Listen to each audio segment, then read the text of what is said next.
اعوذ باللہ من الشیطان الرجیم بسم اللہ الرحمن الرحیم۔ آپ کے اپنے یوٹیوب چینل تاریخ اسلامی میں ایک نئی ویڈیو کے ساتھ آپ کی خدمت میں حاضر ہیں۔ آج کی ہماری ویڈیو ایک ایسے ایمان افروز واقعے کے متعلق ہے جسے سن کر آپ کا ایمان تازہ ہو جائے گا۔ ابو جہل نے آپ صلی اللہ علیہ وآلہ وسلم کی گرفتاری پر 100 اونٹوں کا انعام کیوں رکھا؟ سراقہ بن مالک کون تھے؟ وہ کیوں آپ صلی اللہ علیہ وآلہ وسلم کو گرفتار کرنا چاہتے تھے؟ اس کا گھوڑا کیسے زمین میں دھنس گیا تھا؟ آپ صلی اللہ علیہ وآلہ وسلم نے سراقہ بن مالک کو شاہ ایران کے کنگن پہننے کی کیوں خوشخبری دی؟ سراقہ بن مالک نے شاہ ایران کے کنگن کب پہنے اور کس نے پہنائے؟ یہ سب آج کی ویڈیو کا حصہ ہے، اس لیے اس ایمان افروز واقعے کو پورا سننے کے لیے ہمارے ساتھ جڑے رہیں۔ آج ہجرت کی رات تھی۔ کفار مکہ کاشانہ نبوت کا محاصرہ کر چکے تھے کہ آج نبوت کی مدعی کو قتل کر کے نعوذ باللہ دم لیں گے۔ رات کا پہلا پہر تھا۔ اچانک دروازہ کھلا اور خدا کا حبیب صلی اللہ علیہ وآلہ وسلم مسکراتا ہوا باہر نکلا اور تلواروں کے سائے سے گزر گیا۔ سحر کا اجالا قریب تھا۔ کفار کے خونخوار درندے دیوار پھاند کر اندر داخل ہوئے تو یہ معلوم کر کے حیرت زدہ رہ گئے کہ پیغمبر خدا ان کا محاصرہ توڑ کر جا چکا ہے اور انہیں خبر تک نہیں ہوئی۔ فوراً ہی دار الندوہ میں مجلس مشاورت منعقد ہوئی اور طے پایا کہ حضرت محمد صلی اللہ علیہ وآلہ وسلم زیادہ دور نہیں گئے ہوں گے۔ اگر تعاقب کیا جائے تو انہیں پکڑا جا سکتا ہے۔ کچھ ہی لمحے بعد سردار مکہ ابو جہل کی طرف سے مکہ کی گلیوں میں اعلان ہو رہا تھا کہ محمد صلی اللہ علیہ وآلہ وسلم کو جو بھی گرفتار کر کے لائے گا اسے انعام میں 100 اونٹ دیے جائیں گے۔ عرب کے مانے ہوئے شاہ سوار سراقہ کے کان میں اس اعلان کی خبر پہنچی تو انعام کے لالچ میں اس مہم کو سر کرنے کے لیے تیار ہو گئے۔ ایک تیز رفتار گھوڑے پر سوار ہوا اور دم کے دم میں نگاہوں سے اوجھل ہو گئے۔ دوسری طرف کفار مکہ کھوجیوں کی مدد سے اپنے شکار کی تلاش میں نکل کھڑے ہوئے۔ غار سور تک پہنچے۔ غار کے دروازے پر مکڑی کا جالا اور فاختہ کے گھونسلے میں انڈے دیکھ کر واپس چلے گئے۔ اس تلاش کو 2 دن گزر چکے تھے مگر وہ اپنے مطلوب کو نہ پا سکے۔ اس دوران کفار مکہ نے پوری بستی کے بہادروں کو ایک عظیم انعام کی پیشکش کی۔ قدیر نامی بستی میں چند بہادر بیٹھے تھے۔ ایک قاصد آیا۔ اس نے ان لوگوں کو اونٹوں کے انعام کے بارے میں بتایا۔ ان میں سے ایک شخص بولا، میں ابھی سفر سے واپس آ رہا ہوں۔ راستے میں مجھے 3 آدمی ملے۔ میرا خیال ہے ان میں 2 وہی تھے جن کی تلاش پر انعام رکھا گیا ہے اور تیسرا ان کو راستہ بتانے والا ہوگا۔ مجلس میں بیٹھے سراقہ بن مالک نے کہا، نہیں، وہ لوگ تو اپنی گمشدہ اونٹنی تلاش کر رہے تھے، میں انہیں جانتا ہوں۔ اچھا، شاید ایسا ہی ہو۔ پھر تھوڑی دیر بعد سراقہ خاموشی سے اپنے گھر کی طرف روانہ ہو گیا۔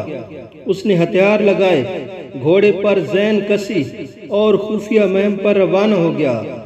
ابن مالک کو یقین تھا کہ محفل میں جس شخص نے راستے میں ملنے والے 3 افراد کا ذکر کیا تھا وہ وہی ہیں جن کی تلاش پر 100 اونٹوں کا انعام رکھا گیا ہے۔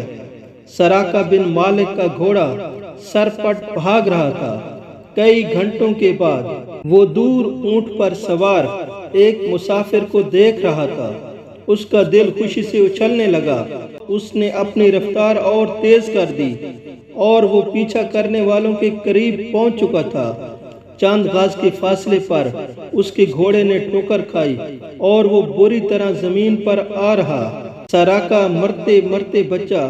وہ دوبارہ اٹھا اور پھر شکار کی طرف بڑھا۔ اس نے دیکھا کہ خدا کے آخری پیغمبر حضرت محمد صلی اللہ علیہ وآلہ وسلم اپنے رفیق خاص حضرت ابو بکر رضی اللہ تعالی عنہ کے ساتھ ناکہ پر سوار مدینے کی طرف تیز تیز بڑھتے جا رہے ہیں۔ قریب جا کر اس نے اپنا نیزہ سیدھا کیا، لیکن پھر وہ کچھ ہو گیا جس کا اسے تصور بھی نہ تھا۔ فرما روائے کونین کا حکم تھا، اے زمین اسے پکڑ لے۔ فوراً زمین شک ہو گئی اور سراقہ کا گھوڑا گھٹنوں تک زمین میں دھنس گیا۔ سراقہ نے ہزار کوشش کی مگر زمین کی گرفت سے چھٹکارا حاصل نہ کر سکا۔ مجبور ہو کر تاجدار دو عالم صلی اللہ علیہ وآلہ وسلم سے رحم کی درخواست کی۔ حضرت نے اس کی درخواست قبول فرمائی اور زمین سے خطاب فرمایا، اچھا اب اسے چھوڑ دے۔ ابھی یہ الفاظ فضا میں گونج ہی رہے تھے کہ اچانک زمین کی گرفت ڈھیلی پڑ گئی اور گھوڑے کا پاؤں باہر نکل آیا۔ سراقہ واپس لوٹا لیکن دل پر شیطان مسلط ہو گیا۔ اس نے خیال کیا کہ یہ واقعہ یوں ہی اتفاقاً پیش آ گیا تھا، اس میں آپ صلی اللہ علیہ وآلہ وسلم کا کوئی کرشمہ نہیں۔ سراقہ نے گھوڑے کی باگ موڑ دی اور پھر تعاقب کرتے ہوئے سرکار دو عالم صلی اللہ علیہ وآلہ وسلم کے قریب پہنچ گیا۔ اس بار بھی لبوں کو جنبش ہوئی، دھرتی کا کلیجہ شک ہوا اور سراقہ اپنے گھوڑے سمیت گھٹنوں تک زمین میں دھنس گیا۔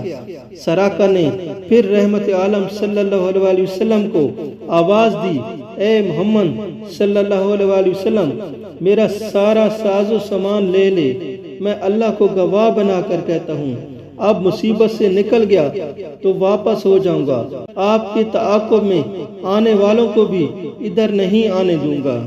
تاجدار دو عالم صلی اللہ علیہ وآلہ وسلم نے ایک مرتبہ پھر اسے معاف کر دیا اور فرمایا، جاؤ واپس لوٹ جاؤ، سامان کی ہمیں ضرورت نہیں، البتہ لوگوں کو ہمارے تعاقب میں نہ آنے دینا۔ آپ کے معاف کرتے ہی اس کا گھوڑا زمین کی گرفت سے آزاد ہو گیا۔ ابن مالک حیران تھا اور خوف زدہ بھی۔ اس نے چند قدم واپسی کی طرف بڑھائے، پھر رکا اور بلند آواز سے بولا، اجازت ہو تو ایک بات کہوں؟ اللہ کی قسم کوئی بری حرکت نہیں کروں گا۔ ارشاد ہوا، پوچھو کیا بات ہے؟ عرض کیا، حضرت مجھے یقین ہے آپ کا دین پورے عرب میں غالب ہو کر رہے گا۔ مجھ سے وعدہ کریں کہ جب میں آپ کی سلطنت میں آؤں تو آپ میری عزت کریں گے، اور یہ وعدہ مجھے لکھ کر دیں۔ حضور صلی اللہ علیہ وآلہ وسلم نے حضرت ابو بکر رضی اللہ تعالی عنہ کو حکم دیا تو انہوں نے وہاں پر دستیاب ایک ہڈی پر یہ وعدہ لکھ کر اس کے حوالے کر دیا۔